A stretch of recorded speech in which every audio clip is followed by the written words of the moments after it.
మా late night routine మీతో share చేయబోతున్నాను. బిఫోర్ దట్ మన పెద్దవాళ్ళు అంటూ ఉంటారు కదా, ఒక మనిషిలో మన దగ్గర ఉన్నప్పుడు తెలియదు అని. ప్రజెంట్ అదే సిచ్యువేషన్లో ఉన్నాము. ఏంటంటే నాకు అంట్లు తోమడానికి బయట నుండి ఒక అక్క వస్తారు. రిమైనింగ్ ఇంటి పని కానీ, వంట పని కానీ, జీనీ వర్క్ కానీ ఇదంతా ఆఫీస్ వర్క్ చేసుకుంటూనే నేనే మేనేజ్ చేసుకుంటాను మా హస్బెండ్ సపోర్ట్తో. ఇప్పుడు ఆ అక్క వాళ్ళ అమ్మాయికి మ్యారేజ్ సెట్ అయిందనమాట. సో 5-6 డేస్ వరకు రాము అని చెప్పారు.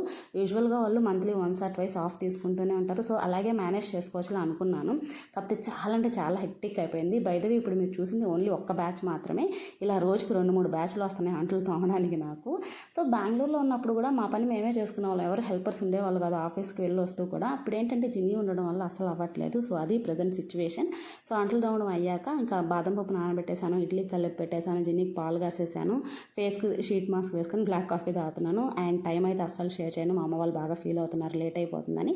ఈ వీడియో నచ్చితే లైక్ చేయండి, మన ఛానల్కి సబ్స్క్రైబ్ చేసుకోండి, కింద ట్యాగ్ చేసిన వీడియో కానీ చూసేయండి.